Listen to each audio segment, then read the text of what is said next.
आप सभी यहां इतनी विशाल संख्या में आए हैं और इतनी भयंकर गर्मी के बीच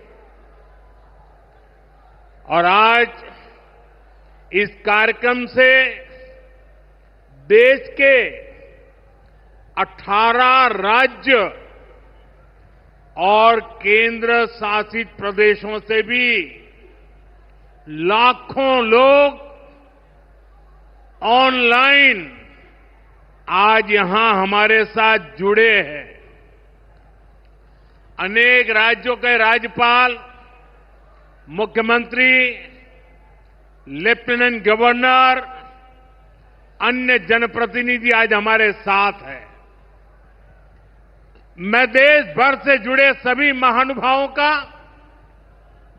जनता जनार्दन का अभिनंदन करता हूं। भाइयों और बहनों, मैं यहां पर करणी माता का आशीर्वाद लेकर आपके बीच आया हूं। करणी माता के आशीर्वाद से विकसित भारत बनाने का हमारा संकल्प और मजबूत हो रहा है। थोड़ी देर पहले विकास से जुड़ी 26,000 करोड़ रुपए की परियोजनाओं का यहां शिलान्यास और लोकार्पण हुआ है।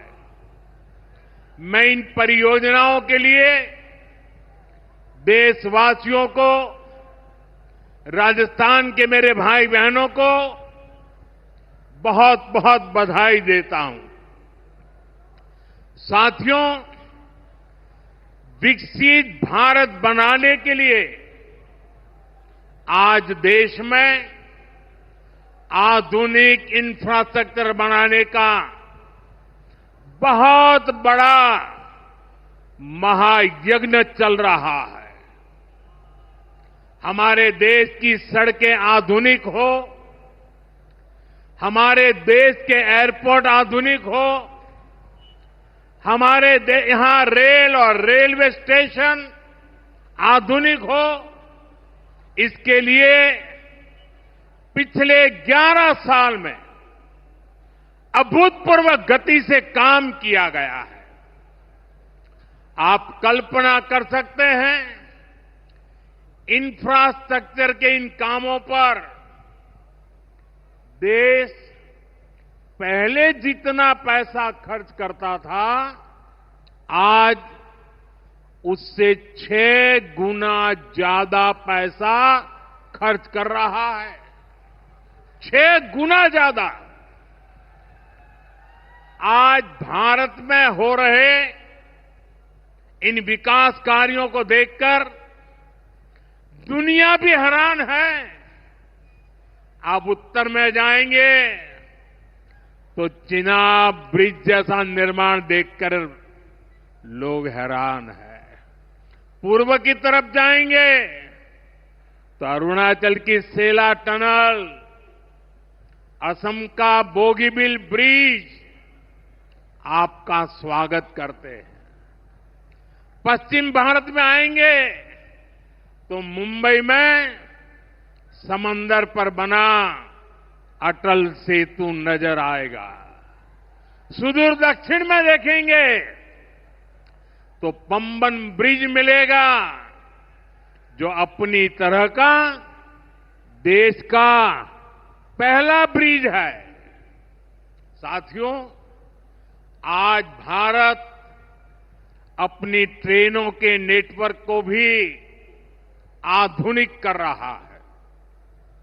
ये वंदे भारत ट्रेनें, अमृत भारत ट्रेनें, नमो भारत ट्रेनें, ये देश की नई गति और नई प्रगति को दर्शाती है।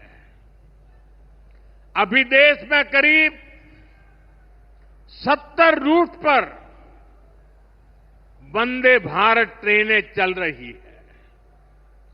इससे दूर सुदूर के इलाकों में भी आधुनिक रेल पहुंची है। बीते 11 साल में सैकड़ों रोड ओवरब्रिज और रोड अंडरब्रिज का निर्माण किया गया है। 34,000 किलोमीटर से ज्यादा के नए रेल ट्रैक बिछाए गए हैं। अब ब्रॉडगेज लाइनों पर मानव रहित क्रॉसिंग वो बात इतिहास बन चुकी है, खत्म हो चुकी है।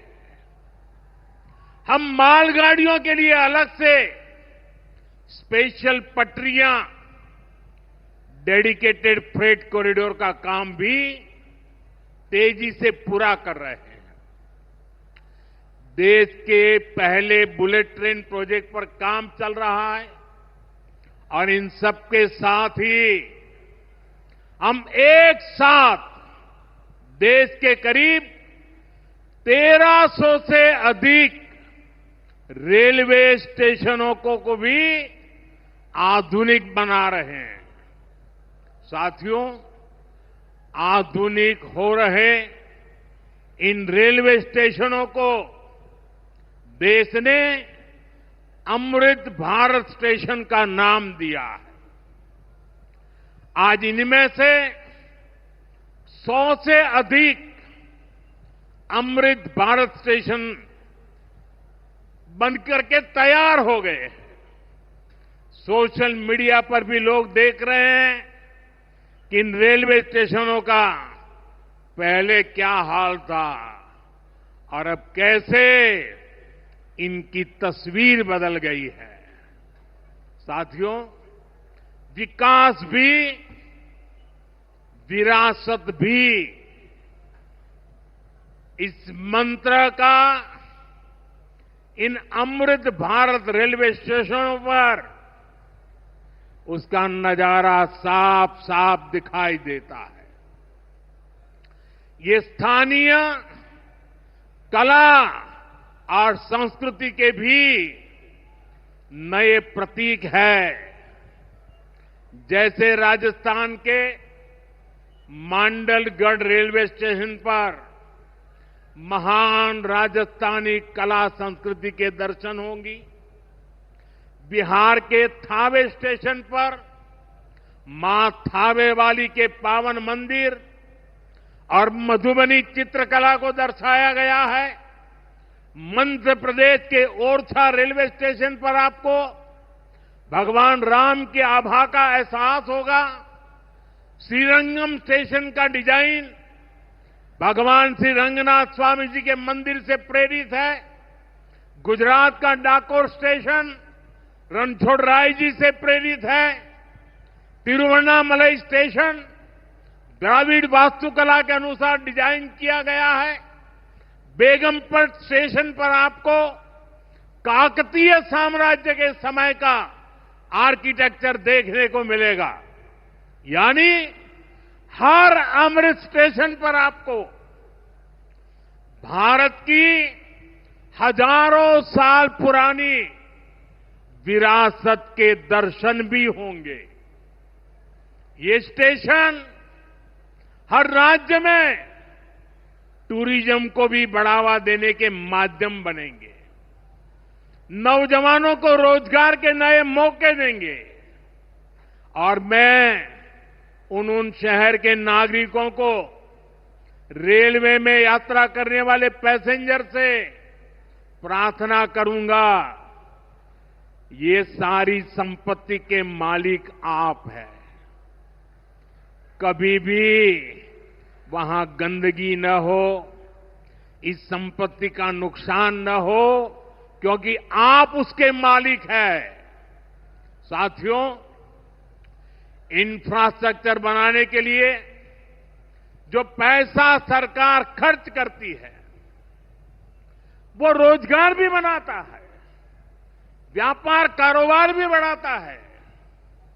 जो हजारों करोड़ रुपए सरकार लगा रही है, ये पैसा मजदूर की जेब में जा रहा है, ये दुकानदार को मिल रहा है, दुकान और फैक्ट्री में काम करने वाले लोगों को मिल रहा है।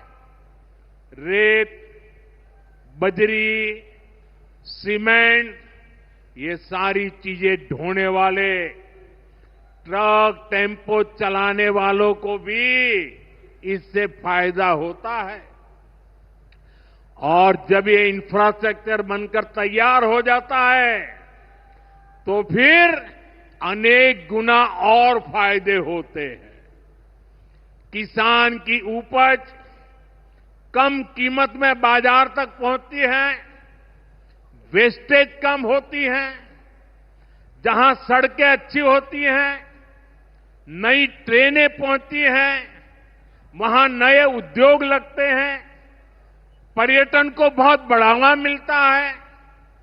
यानी इंफ्रास्ट्रक्चर पर लगने वाले पैसे से हर परिवार का, खास तौर पर हमारे नौजवानों का सबसे अधिक फायदा होता है। साथियों, इंफ्रास्ट्रक्चर पर जो काम हो रहा है उसका हमारे राजस्थान को भी बड़ा लाभ मिल रहा है। आज राजस्थान के गांव-गांव में अच्छी सड़कें बन रही हैं, बॉर्डर के इलाकों में भी शानदार सड़कें बन रही हैं। इसके लिए बीते 11 साल में अकेले राजस्थान में करीब 70,000 करोड़ रुपए खर्च किए गए हैं। राजस्थान में रेलवे के विकास के लिए भी केंद्र सरकार इस साल करीब 10,000 करोड़ रुपए खर्च करने जा रही है। ये 2014 से पहले की तुलना में 15 गुना अधिक है।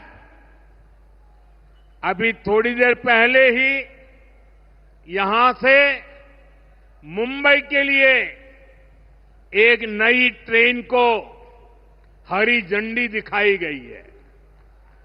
आज ही कई इलाकों में स्वास्थ्य, जल और बिजली से जुड़ी योजनाओं का शिलान्यास और लोकार्पण हुआ है।